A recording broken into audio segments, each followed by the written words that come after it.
राजकारणात कुणीच कुणाचं नसतं. कधी कधी तुम्ही आयुष्यभर दाखवलेली निष्ठा देखील क्षणभंगूर ठरते. ते कसं याचं उदाहरण आता पुढे येतंय.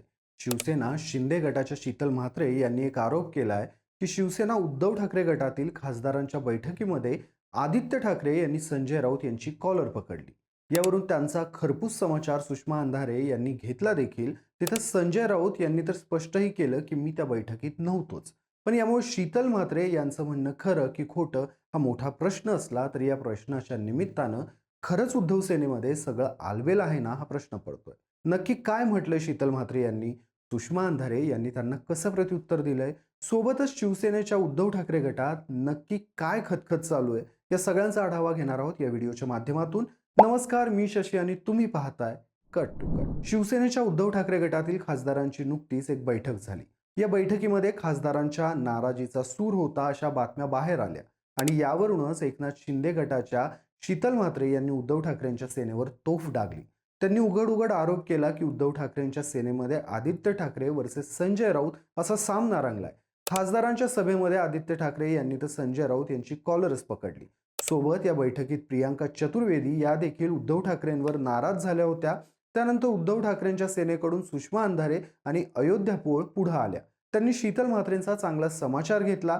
राज्यसभेला जुन्या जाणत्या शीतल म्हात्रेंना डावलून ज्योती वाघमारेंना राज्यसभेचं तिकीट दिलं.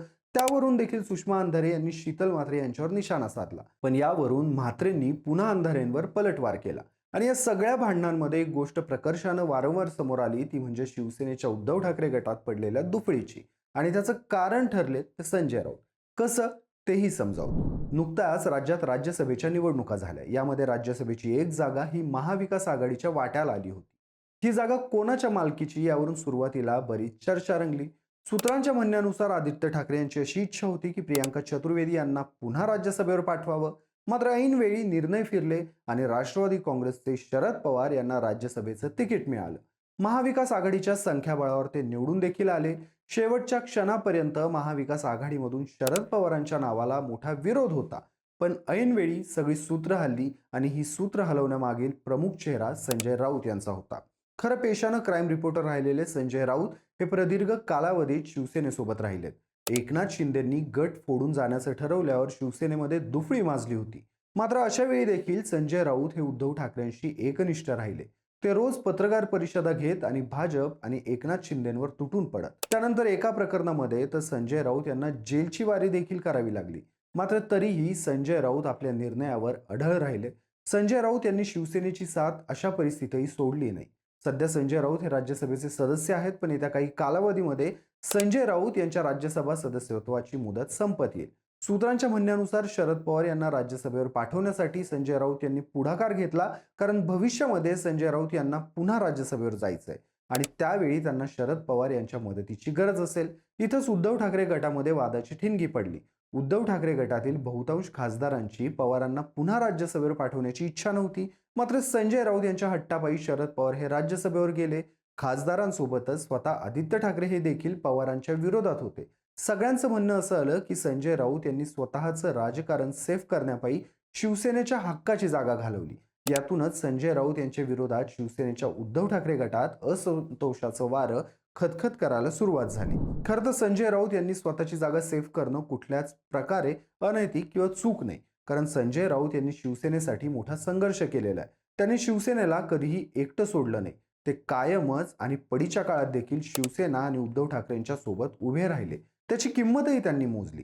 सध्या शीतल म्हात्रे यांच्या म्हणण्यानुसार आदित्य ठाकरे यांची इच्छा होती की प्रियांका चतुर्वेदी पुन्हा राज्यसभेवर जाव्यात. पण प्रियांका चतुर्वेदी या आत्ता अलीकडे शिवसेनेत आल्यात, तेही काँग्रेसनं त्यांना राज्यसभेची उमेदवारी नाकारल्यानंतर. पण संजय राऊत हे आपल्या आणि सेनेच्या उमेदीच्या काळापासून अजूनपर्यंत शिवसेनेसोबत एकनिष्ठ राहिलेत. तिथंच जर उद्धव ठाकरे यांच्या घराचा एक राजकीय घराणा म्हणून विचार केला तर उद्धव ठाकरे यांची इमेज ही प्रचंड संयमी असणारी आहे. कोरोना काळात मुख्यमंत्री म्हणून त्यांनी राज्याची जबाबदारी सांभाळताना संपूर्ण राज्यानं ती पाहिली आहे. पण आदित्य ठाकरे आणि उद्धव ठाकरे यांच्यामध्ये थोडासा फरक आहे. आदित्य ठाकरे हे तुलनेनं थोडेसे अग्रेसिव्ह म्हणावे लागतील, कारण उद्धव ठाकरे हे फार उशिरा सक्रिय राजकारणात आले.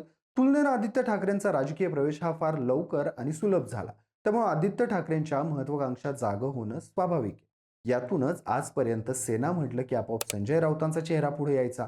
त्यामुळे कुठे ना कुठे आदित्य ठाकरे यांना आता स्वतःला शिवसेनेच्या उद्धव ठाकरे गटाचा चेहरा म्हणून प्रमोट करायचे. त्यांच्या राजकीय भविष्यासाठी ते गरजेचं देखील आहे. कदाचित याच गोष्टींमुळे आदित्य ठाकरे हे संजय राऊत यांच्यावर नाराज असतील.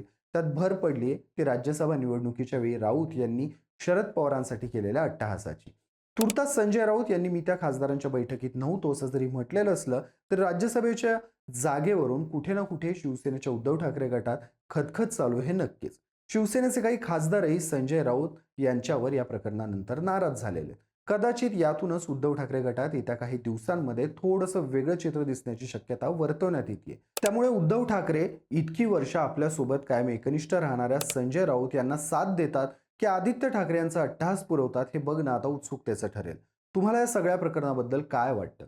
शिवसेनेच्या उद्धव ठाकरे गटात खरंच दुफळी माजली आहे का? संजय राऊत यांनी स्वतःची राज्यसभा सीट सेव्ह करणं योग्य आहे की अयोग्य? आदित्य ठाकरे हे अग्रेसिव्हली वागतायत का? तुमची मतं मला कमेंटमध्ये आवर्जून सांगा. व्हिडिओ आवडला असल्यास व्हिडिओला लाईक करा, शेअर करा आणि कट टू कटला सबस्क्राईब करायला विसरू नका.